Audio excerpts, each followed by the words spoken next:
Hello नमस्कार दोस्तों, मैं पासु सर बारिश स्वागत करता हूं आप सभी का आपके अपने यूट्यूब चैनल BDS एकेडमी में। दोस्तों, अगर आपने हमारे चैनल BDS एकेडमी को सब्सक्राइब नहीं किया है तो प्लीज़ आप लोगों से रिक्वेस्ट है चैनल को जरूर से सब्सक्राइब कर लें, क्योंकि हम अपने चैनल पर BSTC के 10 मॉडल पेपर का सॉल्यूशन कराने वाले हैं। ठीक है ना। जो BSTC का पेपर होगा उसमें आपको 10 मॉडल पेपर में से 80% जो है पेपर आपको देखने को मिलेगा। ठीक है ना। 80% पेपर जो आपको BSTC का इस 10 मॉडल पेपर में से आपको देखने का मिलेगा। ठीक है ना। हम आपको यहाँ पे BSTC के 10 मॉडल सिखवाल के 10 मॉडल पेपरों का क्या करा है, सॉल्यूशन करा रहे हैं। अगर आपने हमारे चैनल BDS एकेडमी को सब्सक्राइब नहीं किया है तो जरूर से चैनल को सब्सक्राइब कर लें, और जो हमने पिछली भी क्लास करा दी है उन क्लासों को भी जरूर से देख लें। ठीक है ना। तो चलिए क्लास की शुरुआत करते हैं। सबसे पहले हम बात करते हैं रणकपुर के जैन मंदिर। ठीक है ना। रणकपुर के जैन मंदिर कहाँ के प्रसिद्ध हैं? रणकपुर के जैन मंदिर कहाँ के प्रसिद्ध है? तो पाली जिले की प्रसिद्ध है। कहाँ के जिले की प्रसिद्ध है?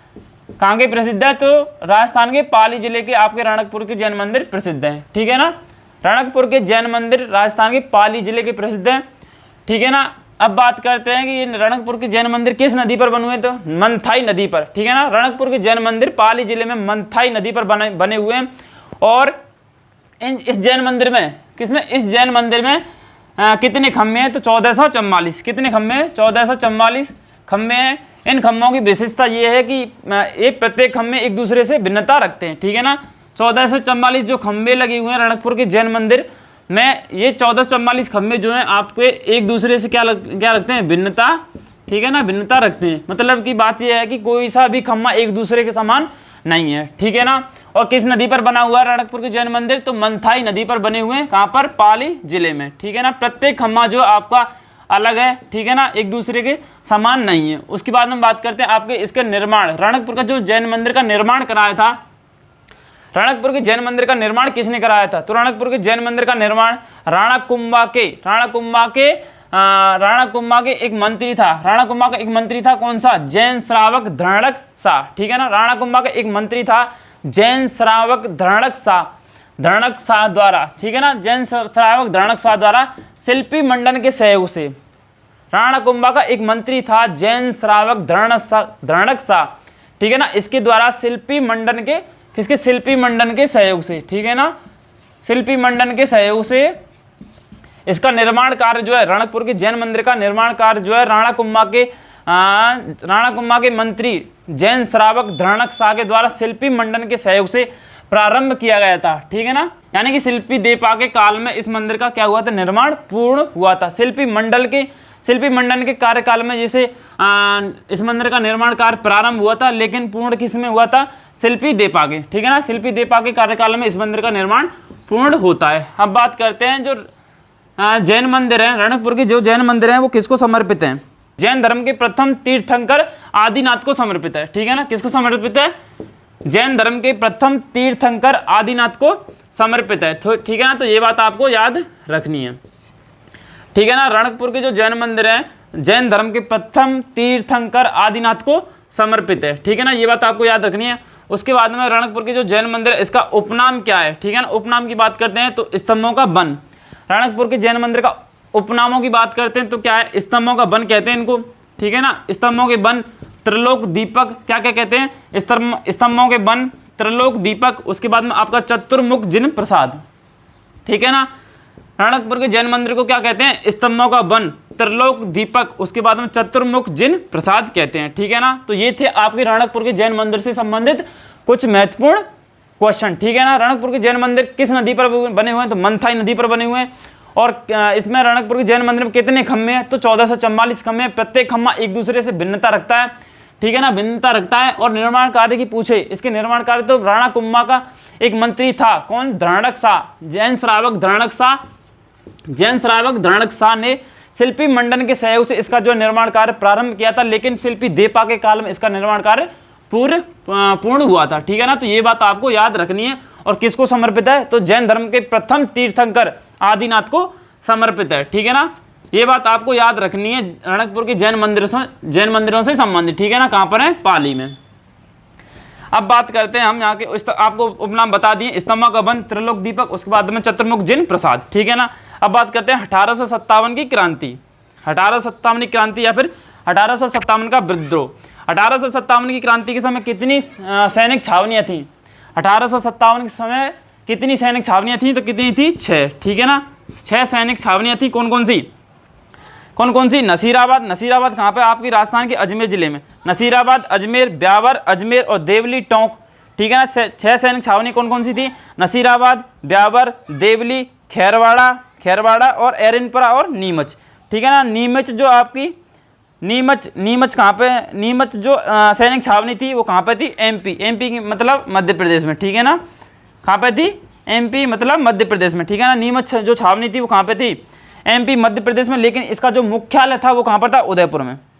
ठीक है, आपसे पूछ सकता है कि नीमच 1857 के विद्रोह के समय नीमच सैनिक छावनी का कार्यालय कहाँ पर था? तो कहाँ पर था? उदयपुर जिले में। ठीक है ना, राजस्थान के उदयपुर जिले में। ब्यावर कहाँ पे पड़ता है? अजमेर में पड़ता है। देवली कहाँ पे पड़ता है? देवली आपका टोंक में पड़ता है। खैरवाड़ा कहाँ पे पड़ता है? तो उदयपुर में पड़ता है। खैरवाड़ा कहाँ पे पड़ता है? उदयपुर में। उसके बाद में एरनपुरा कहाँ पे पड़ता है? पाली में। और नीमच कहाँ पे पड़ता है? नीमच पड़ता है आपका मध्य प्रदेश में। लेकिन इसका जो मुख्य कार्यालय या फिर जो मुख्यालय था वो कहाँ पर था? उदयपुर जिले में, राजस्थान के उदयपुर जिले में। लेकिन 1857 की क्रांति के समय दो सैनिक छावनियाँ ऐसी थी जिन्होंने 1857 के विद्रोह में भाग नहीं लिया था। तो कौन कौन सी थी आपकी? एक तो ब्यावर, दूसरी खैरवाड़ा। ठीक है ना, कौन सी थी? ब्यावर और खैरवाड़ा। ये 2 सैनिक छावनियाँ ऐसी थी जिन्होंने 1857 के विद्रोह में भाग नहीं लिया था। ठीक है ना, अब बात करते हैं आपके आगे। अब बात करते हैं हम यहाँ पे पटवाओं की हवेली की। ठीक है ना, तो पटवाओं की हवेली है ये कहाँ पर है? पटवाओं की हवेली जैसलमेर में। राजस्थान के जैसलमेर जिले में पटवाओं की हवेली स्थित है। ठीक है ना, इसका जो पटवाओं की हवेली का जो निर्माण कराया था, पटवाओं की हवेली कहाँ पर स्थित है? तो जैसलमेर जिले में स्थित है, राजस्थान के में। उसके बाद में जो पटवाओं की हवेली का जो निर्माण कराया था वो किसने कराया था? व्यवसायी गुमान चंद बाफना के द्वारा। कब? 18वीं शताब्दी में पटवाओं की हवेली का निर्माण कराया गया था। ठीक है ना, व्यवसायी गुमान चंद बाफना के द्वारा 18वीं शताब्दी में किसका? पटवाओं की हवेली का निर्माण कराया गया था। ठीक है ना, अगली हवेली आपकी नथमल की हवेली। कौन सी? नथमल की हवेली। नथमल की हवेली का निर्माण किसने करवाया था? तो नथमल ने करवाया था। नथमल की हवेली का निर्माण किसने करवाया था? नथमल ने करवाया था। कब करवाया था? 19वीं शताब्दी में। ठीक है ना, कब करवाया था? 19वीं शताब्दी में। ये पटवाओं की हवेली और नथमल की हवेली क्यों प्रसिद्ध है? क्योंकि ये दोनों हवेलियाँ जो है आपकी पत्थरों में की गई जालियों में कटाई के लिए प्रसिद्ध है। नथमल की हवेली और पटवाओं की हवेली पत्थर की जालियों में की गई कटाई के लिए प्रसिद्ध है। नथमल की हवेली और पटवाओं की हवेली का निर्माण आपको ये याद रखना कि इस हवेली का निर्माण किसने कराया था? तो किसने कराया था? गुमान चंद बाफना ने करवाया था। और कब करवाया था? 18वीं शताब्दी में। और उसके बाद हम नथमल की हवेली का जो निर्माण करवाया था वो किसने करवाया था? तो नथमल नहीं करवाया था। कब करवाया था? 19वीं शताब्दी में। ठीक है ना, ये बात आपको याद रखनी है। और क्यों प्रसिद्ध है? पत्थरों की जालियों में की गई कटाई के कारण ये हवेलियाँ प्रसिद्ध हैं। ठीक है ना, अब बात करते हैं हम यहाँ पर रावलूणकरण। ठीक है ना, रावलूणकरण। तो कलयुग का कर्ण किसे कहा जाता है? रावलूणकर्ण को कहा जाता है। ठीक है ना, रावलूणकर्ण को क्या कहते हैं? कलयुग का कर्ण। ये बात आपको याद रखनी है।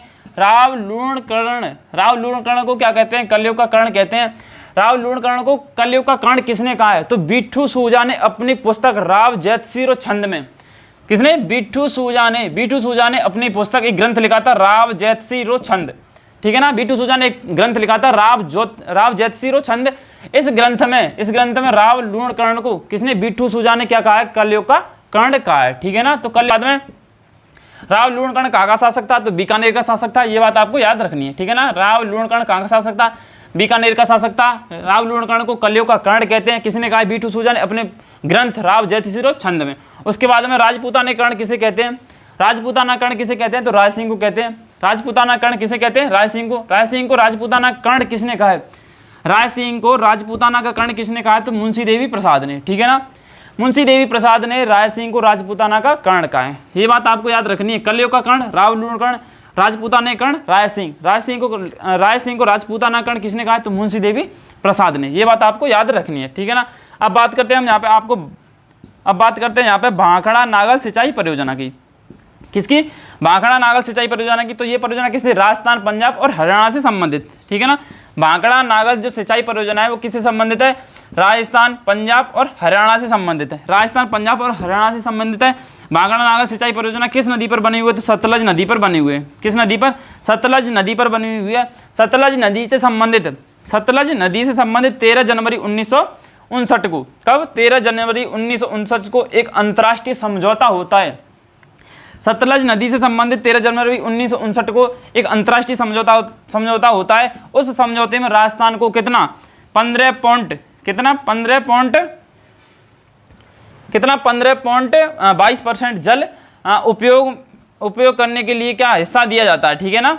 13 जनवरी 1959 को एक अंतर्राष्ट्रीय समझौता होता है। इस समझौते में राजस्थान को 15.22% जल का हिस्सा दिया जाता है, ठीक है ना।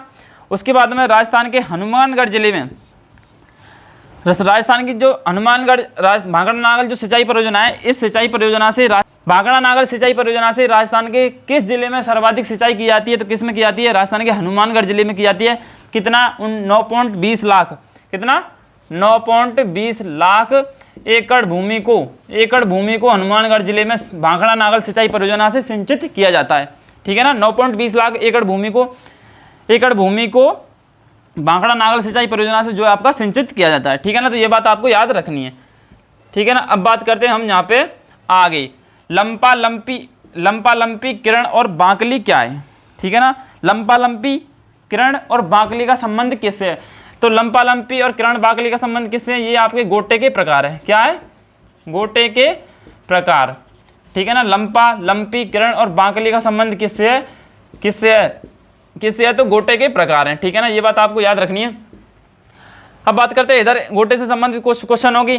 सोने चांदी से की गई, किस पर? गोटे पर सोने चांदी से की गई बुनाई कढ़ाई को क्या कहते हैं? गंगा जमुना कहते हैं। सोने चांदी से किस पर? गोटे पर सोने चांदी से की गई बुनाई कढ़ाई को क्या कहते हैं? तो गंगा जमुना कहते हैं। उसके बाद में सुनहरी कढ़ाई को क्या कहते हैं? तो काला बत्तू कहते हैं। सुनहरी कढ़ाई को काला बत्तू कहते हैं। उसके बाद में उभारनुमा कढ़ाई को क्या कहते हैं? उत्तू। सुनहरी कढ़ाई को क्या कहते हैं? काला बत्तू। उभारनुमा कढ़ाई को क्या कहते हैं? उत्तू कहते हैं। उसके बाद में आपका सोने चांदी की कारीगरी क्या कहलाती है? जरदोजी। सोने चांदी की कारीगरी क्या कहलाती है? तो जरदोजी कहलाती है, ठीक है ना। ये बात आपको याद रखनी है। सुनहरी कढ़ाई को क्या कहते हैं? काला बत्तू। उभारनुमा कढ़ाई को क्या कहते हैं? तो उत्तू कहते हैं। उभारनुमा कढ़ाई को क्या कहते हैं? उत्तू। सुनहरी कढ़ाई को क्या कहते हैं? काला बत्तू कहते हैं। और सोने चांदी से की गई बुनाई कढ़ाई को क्या कहते हैं? हम गंगा जमुना कहते हैं। उसके बाद में सोने चांदी की कारीगरी को क्या कहते हैं? जरदोजी कहते हैं। ये क्वेश्चन आपके बहुत ज़्यादा पूछे जाते हैं, तो ये आपको याद रखने हैं, ठीक है ना। सुनहरे, उसके बाद में आपके सुनहरे रूपहले तारों से उभारदार सजावट को क्या कहते हैं? तो क्या कहते हैं? कारचौब कहते हैं, ठीक है ना। सुनहरे रूपहले तारों से उभारदार सजावट को क्या कहते हैं? तो कारचौब कहते हैं, ठीक है ना। तो ये बात आपको याद रखनी है। इनमें से जरूर क्वेश्चन पूछा जाता है, ठीक है ना। ये जो 3-4 क्वेश्चन है, इनमें से जरूर क्वेश्चन पूछा जाता है। उसके बाद में अब बात करते हैं हम आगे, सांसी जनजाति। कौन सी जनजाति? सांसी जनजाति राजस्थान में सर्वाधिक किस जिले में पाई जाती है? तो किस जिले में पाई जाती है? भरतपुर जिले में पाई जाती है। सांसी जनजाति जो आपके राजस्थान के सर्वाधिक किस जिले में पाई जाती है? तो भरतपुर जिले में पाई जाती है। सांसी जनजाति की उत्पत्ति एक सांसमल नामक व्यक्ति से हुई थी, ठीक है ना। सांसी जनजाति की जो उत्पत्ति हुई है सांसमल नामक व्यक्ति से हुई थी, ठीक है ना। ये बात आपको याद रखनी है। उसके बाद में आपकी सर्वाधिक कहाँ पे पाई जाती है? भरतपुर में पाई जाती है। उसके बाद में आपकी सांसी जनजाति के जो लोग हैं, कौन सा? सांसी जनजाति के जो लोग हैं, कौन सा? घुमक्कड़ जीवन। सांसी जनजाति के जो लोग हैं घुमक्कड़ प्रवृत्ति का जीवन व्यतीत करते हैं, ठीक है ना। ये बात आपको याद रखनी है। भरतपुर में सबसे ज़्यादा पाई जाती है। उत्पत्ति सांसमल नामक व्यक्ति के द्वारा हुई है और सांसी जनजाति के जो लोग हैं घुमक्कड़ जीवन व्यतीत करते हैं, ठीक है ना। ये बात आपको याद रखनी है। उसके बाद में आती है आपकी मानसी बाकल सुरंग। मानसी बाकल सुरंग का संबंध कहाँ पर है? किससे? किस राजस्थान किस जिले से? तो किस जिले से? उदयपुर से, ठीक है ना। मानसी बाकल सुरंग का संबंध किस जिले से? तो उदयपुर जिले से है। उसके बाद में आपकी किस जिले से? उदयपुर जिले से, ठीक है ना। मानसी बाकल सुरंग का संबंध उदयपुर जिले से है। राजस्थान में सबसे लंबी जो जल परिवहन सुरंग है, मानसी बाकल सुरंग को राजस्थान की सबसे लंबी जल परिवहन सुरंग कहा जाता है, ठीक है ना। मानसी बाकल सुरंग को राजस्थान की सबसे लंबी जल परिवहन सुरंग कहा जाता है। मानसी बाकल सुरंग का निर्माण हिंदुस्तान जिंक लिमिटेड के सहयोग से कराया गया है, ठीक है ना। मानसी बाकल सुरंग का निर्माण हिंदुस्तान जिंक लिमिटेड के सहयोग से कराया गया है। मानसी बाकल सुरंग का संबंध किससे? उदयपुर जिले से है। तो मतलब ये मानसी बाकल सुरंग जो आपको उदयपुर जिले की क्या करती है? जलापूर्ति करती है। मानसी बाकल सुरंग से उदयपुर जिले की जलापूर्ति की जाती है, ठीक है ना। मानसी बाकल सुरंग का निर्माण हिंदुस्तान जिंक लिमिटेड के सहयोग से कराया गया है। और राजस्थान की सबसे लंबी जल परिवहन कौन सी है? राजस्थान की सबसे लंबी जल परिवहन सुरंग कौन सी है? तो कौन सी है बताइए? मानसी बाकल सुरंग, ठीक है ना, ये बात आपको याद रखनी है।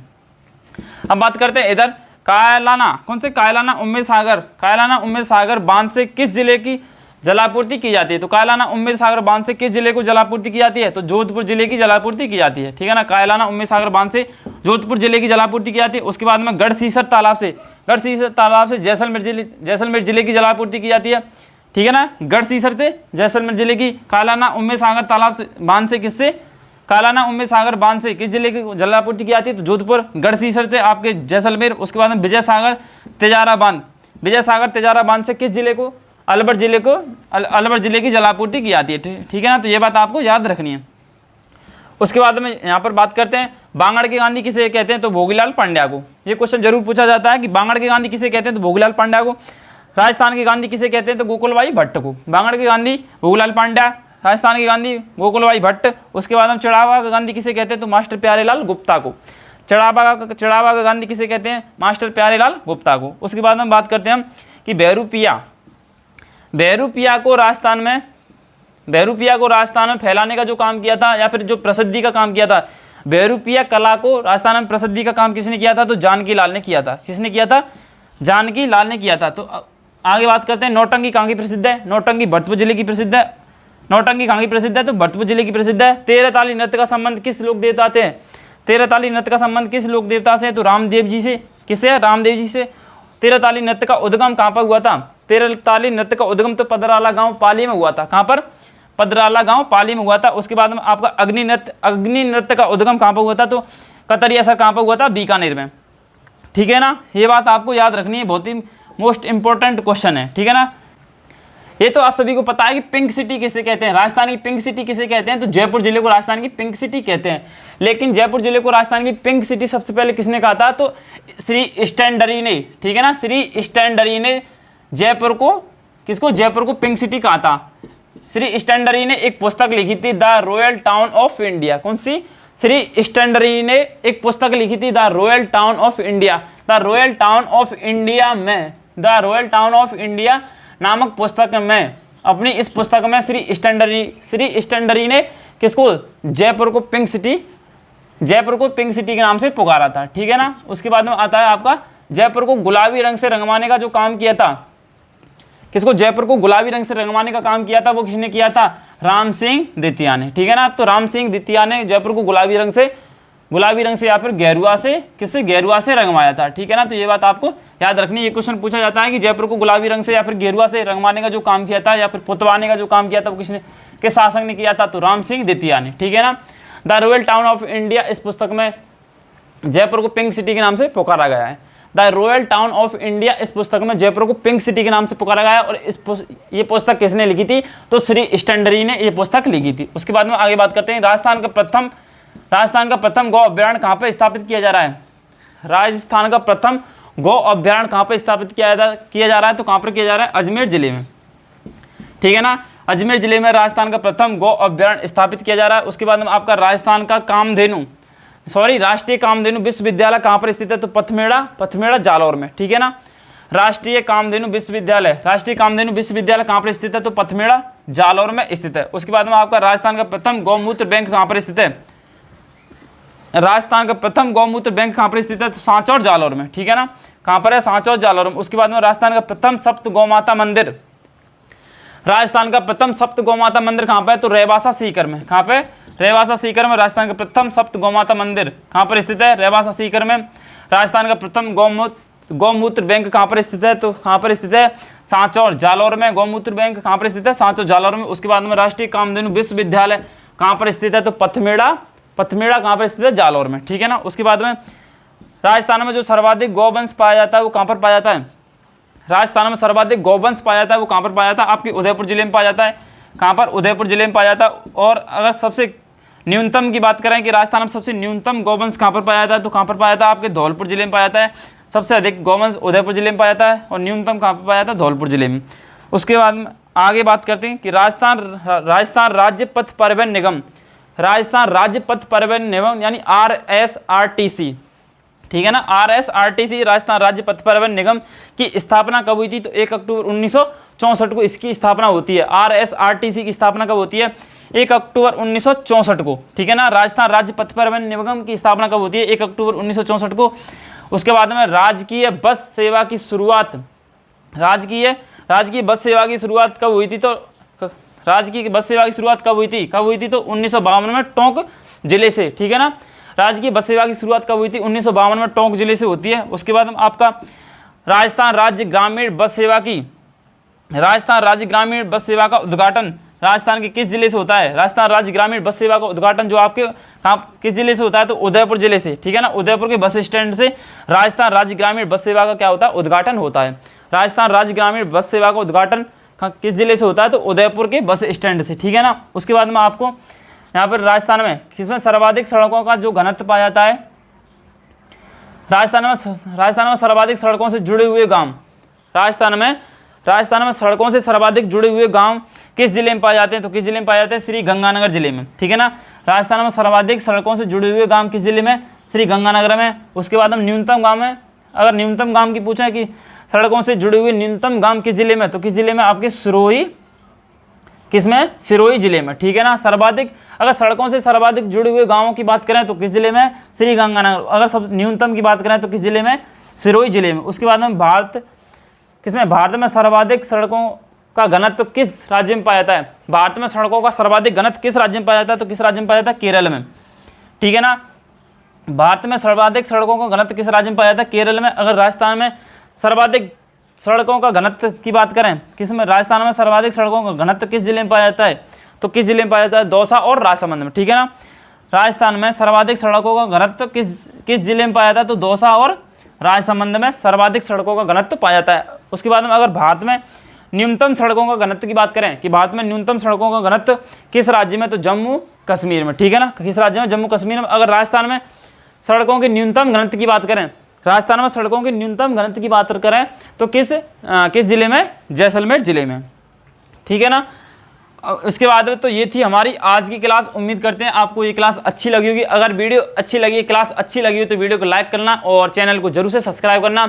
लेकिन जाने से पहले मैं आपको तीन चार क्वेश्चन पूछता हूँ, जिन क्वेश्चनों का आंसर आपको देना है, ठीक है ना। तो क्वेश्चन हमारे ये हैं कि बादशाह का मेला कहाँ लगता है, ठीक है ना। राजस्थान में बादशाह का मेला कहाँ लगता है। उसके बाद में घोटिया अम्बा का मेला किस जिले में लगता है? बादशाह का मेला किस जिले में लगता है? घोटिया अम्बा का मेला किस जिले में लगता है? उसके बाद में शिकार एक्ट पर प्रतिबंध लगाने वाली प्रथम रियासत कौन थी, ठीक है ना। शिकार एक्ट पर प्रतिबंध लगाने वाली प्रथम रियासत कौन सी थी? उसके बाद में वनों की कटाई पर प्रतिबंध लगाने वाली रियासत कौन सी थी, ठीक है ना। तो ये 4 क्वेश्चन है, इन 4 क्वेश्चनों को आंसर आपको देना है। बादशाह का मेला कहाँ लगता है? घोटिया अम्बा का मेला कहाँ लगता है? शिकार एक्ट पर प्रतिबंध सबसे पहले किस रियासत ने लगाया था? उसके बाद में वनों की कटाई पर प्रतिबंध सबसे पहले किस रियासत ने लगाया था? तो मिलते हैं अगली ऐसी क्लास के लिए, तब तक के लिए जय हिंद, वंदे मातरम।